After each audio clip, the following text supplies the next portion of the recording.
Dear student, welcome to my first class of English program for class 9 and 10. প্রিয় শিক্ষার্থীরা, আমরা আজকে আলোচনা করব ভয়েস চেঞ্জ নিয়ে। আমি এখানে তোমাদের সুবিধার্থে আগে থেকে নোট করে রাখছি। ভয়েস চেঞ্জের স্ট্রাকচারটা শুরুতে বোর্ডে লেখা আছে, তোমরা দেখতেছো। প্রথমেই ভয়েস চেঞ্জ সম্পর্কে আমি জানালাম। ভয়েস পাচ্ছ, ভয়েস দুই প্রকার, অ্যাক্টিভ ভয়েস, প্যাসিভ ভয়েস। আমরা এটুকু গণনা করে স্ট্রাকচারে যাই। প্রথমেই বোর্ডে দিয়ে ক্যালকুলেশন দেখবা, স্ট্রাকচার লেখা আছে অ্যাক্টিভ থেকে, অ্যাক্টিভ ভয়েস থেকে প্যাসিভ ভয়েস করার জন্য প্রথমেই অ্যাক্টিভ ভয়েসের অবজেক্ট, প্যাসিভ ভয়েসের সাবজেক্ট হবে। টেন্স অনুযায়ী অক্সিলারি ভার্ব হবে, প্লাস মূল ভার্বের ফার্স্ট পার্টিসিপল হবে, বাই যোগ প্লাস অ্যাক্টিভ ভয়েসের সাবজেক্ট হবে, প্যাসিভ ভয়েসের অবজেক্ট। এখানে একটা ব্র্যাকেট দিয়ে একটা তথ্য মেনশন করে দিলাম, বাই সবসময় বসবে, তবে কিছু ক্ষেত্রে ব্যতিক্রম বাই নাও বসতে পারে।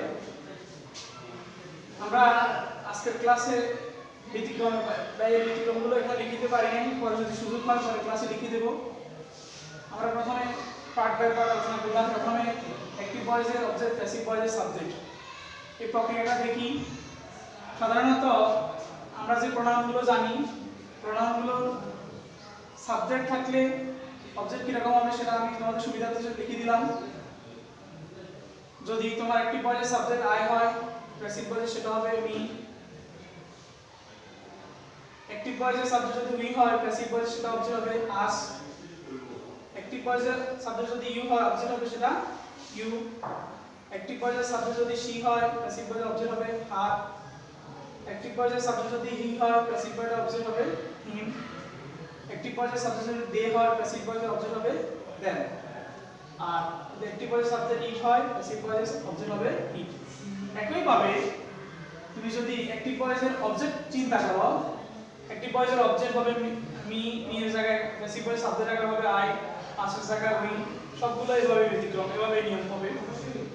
এখন আমাদের কোন কথা হচ্ছে, যদি এখানে প্রোনাউন বাদে কোনো নাউন থেকে থাকে বা কোনো প্রোনাউন থেকে থাকে, নাউন বা প্রোনাউন থেকে থাকে, তখন আমরা কি করব?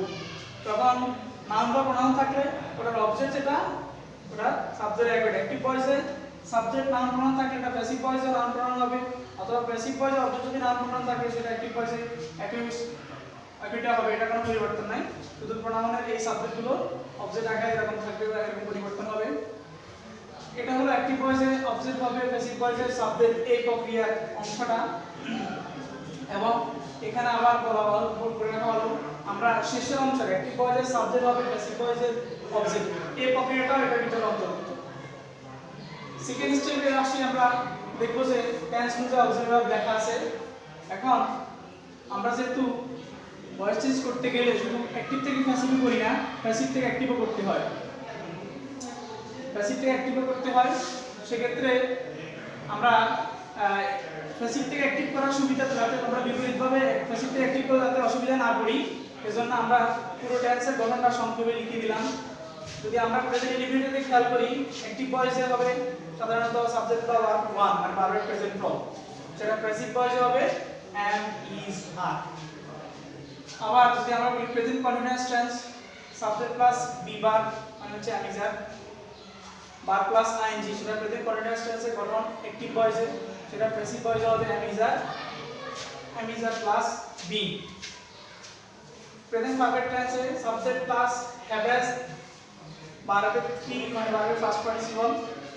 প্যাসিভ ভয়েসে সেটা have as প্লাস বি। এভাবে প্রত্যেকটা টেন্সের অ্যাক্টিভ ভয়েসে অক্সিলারি ভার্ব কি হবে, প্যাসিভ ভয়েসে অক্সিলারি ভার্ব কি হবে, সেটা আমি এখানে লিখে দিলাম। তোমরা যদি ভালোমতো খেয়াল করে দেখবা যে অ্যাক্টিভ ভয়েসে যে টেন্সের মূল গঠনটা আছে, আর প্যাসিভ ভয়েসে যে অক্সিলারি ভার্বগুলো সাধারণত ভয়েস চেঞ্জে ব্যবহৃত হয়, চেঞ্জ হওয়ার পরে সেটা দেওয়া আছে। তুমি যদি মনোযোগ দাও, দেখবা যে আমরা প্যাসিভ থেকে অ্যাক্টিভ করার সময় যদি এই জিনিসটা খেয়াল করি, তাহলে আমাদের অক্সিলারি ভার্ব থেকে মূল টেন্সে রূপান্তর করাটা অসুবিধা হবে না যদি প্যাসিভ থেকে অ্যাক্টিভ করতে যাই। তারপর টেন্স অনুযায়ী অক্সিলারি ভার্ব এর ধাপটার পরে আছে আমাদের ফার্স্ট পার্টিসিপল।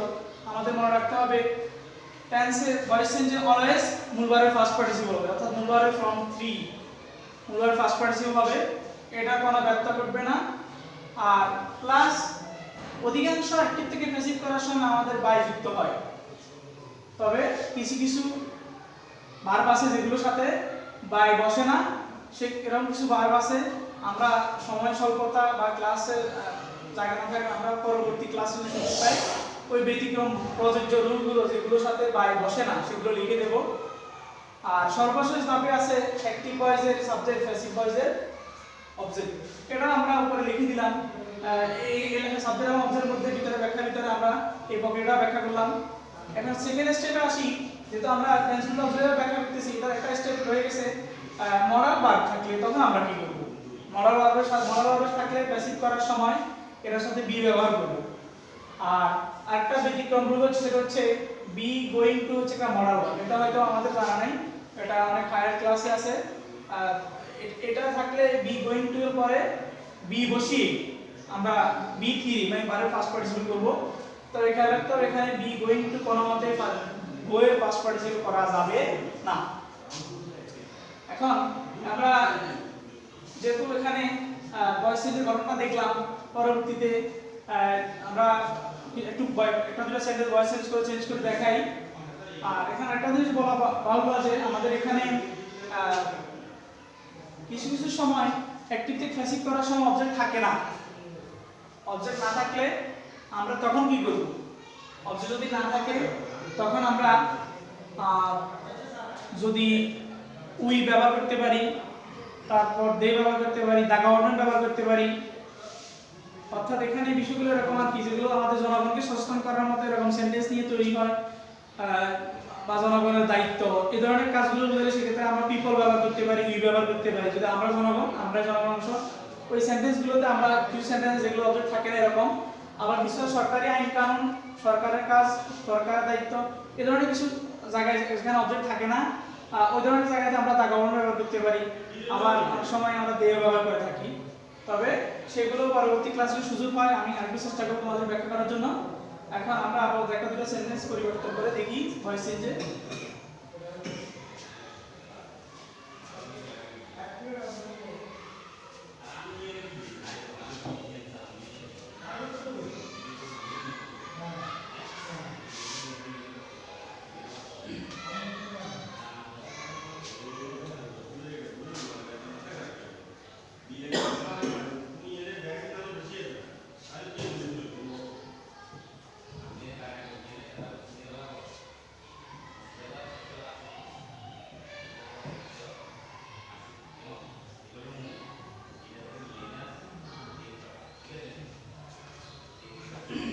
সেন্টেন্সে আমাকে প্রথম অ্যাক্টিভ ভয়েস এর অবজেক্ট কি সেটা নির্ণয় করতে হবে। এখানে দেখো তোমরা দেখতে পাও, দেখবা যে সাবজেক্ট আই আছে, ইট এখানে ভার্বের ফর প্রেজেন্ট ফর্ম, রাইস এখানে অবজেক্ট। এটা একটা তিন শব্দ বিশিষ্ট একটা বাক্য। অনেক সময় দেখা যাবে তোমাদের অবজেক্ট দুইটা আছে, সেটা আমরা পরবর্তী ক্লাসে সুযোগ হলে আলোচনা করব। এখন আমরা এখানে দেখি, এখানে নির্ণয় করা খুব সহজ। এখানে রাইস অবজেক্ট হবে, আই হচ্ছে সাবজেক্ট, ইট হচ্ছে ভার্বের প্রেজেন্ট ফর্ম, রাইস হচ্ছে অবজেক্ট। আমরা যদি এটা অ্যাক্টিভ ভয়েস থেকে প্যাসিভ ভয়েস করতেছি, প্রথমে অ্যাক্টিভ ভয়েসের অবজেক্ট রাইস, সেটা করব প্যাসিভ ভয়েসের সাবজেক্ট। আমরা আগেই বলছি যদি তোমার অ্যাক্টিভ ভয়েসের অবজেক্ট কোনো নাউন থাকে, সেক্ষেত্রে নাউনটা প্যাসিভ ভয়েস করার সময় সাবজেক্ট একই শব্দ হবে, কোনো পরিবর্তন হবে না। সেক্ষেত্রে রাইস অবজেক্ট না সাবজেক্ট হবে রাইস। তারপর আমরা কি লেখা আছে ঘটনা দেখো, টেন্স অনুযায়ী অবজেক্ট। এখন আমাকে টেন্স নির্ণয় করাটা জানতে হবে। যেহেতু সাবজেক্ট আই প্লাস ইট ভার্বের প্রেজেন্ট ফর্ম, এটা ফার্স্ট ফর্ম আমরা জানি অ্যাট, এটা ফার্স্ট পার্টিসিপল ইটেন, সেক্ষেত্রে এটা প্রেজেন্ট ইনডিফিনিট টেন্স। সেক্ষেত্রে আমরা একটু আগে বোর্ডে লিখছি, সেটা মুছে ফেলছিলাম। প্রেজেন্ট ইনডিফিনিটে অক্সিলারি বসবো অ্যাম, ইজ, আর। রাইস আমরা জানি পারসন সিঙ্গুলার, এর সাথে আমরা ইজ ব্যবহার করব। তারপর প্রথমে বলা আছে মূল ভার্বের ফার্স্ট পার্টিসিপল, আমরা জানি ইটের ফার্স্ট পার্টিসিপল হচ্ছে ইটেন। তারপর লেখা আছে যোগ বাই, তারপর লেখা আছে প্লাস অ্যাক্টিভ ভয়েসের সাবজেক্ট, প্যাসিভ ভয়েসের অবজেক্ট। আমরা খেয়াল করি এখানে অ্যাক্টিভ ভয়েসের সাবজেক্ট আছে আই, এটা হলো প্যাসিভ ভয়েসের অবজেক্ট। তাহলে অ্যাক্টিভ ভয়েসের সাবজেক্ট প্যাসিভ ভয়েসের অবজেক্ট করতে যাই, তাহলে আই অবজেক্ট মি। তোমরা যদি খেয়াল করো তাহলে বুঝতে পারবে ভালো মতো। তাহলে আমরা সেন্টেন্সটা আরেকবার তোমাদের সুবিধাতে বলে দিচ্ছি। অ্যাক্টিভ ভয়েসের অবজেক্ট, প্যাসিভ ভয়েসের সাবজেক্ট, তারপর টেন্স অনুযায়ী অক্সিলারি ভার্ব। এখানে আমরা নির্ণয় করলাম present indefinite tense, present indefinite auxiliary verb বসবে এম ইজ আর মধ্যে, প্রাইস থার্ড পারসন সিঙ্গুলার, সেক্ষেত্রে ইজ ব্যবহার হবে। তারপর মুভারের first participle, eaten first participle eaten, তারপর বাই যুগে অ্যাক্টিভ ভয়েসের সাবজেক্ট হচ্ছে আই, সেটা প্যাসিভ ভয়েসের অবজেক্ট হবে মি। আশা করি তোমরা এদিকে বুঝতে পারছো। অ্যাক্টিভ থেকে প্যাসিভ করার জন্য একটা স্বাভাবিক বাক্য তোমাদের জন্য করে দিলাম, দেখি আমরা আরেকটা করতে পারি কিনা।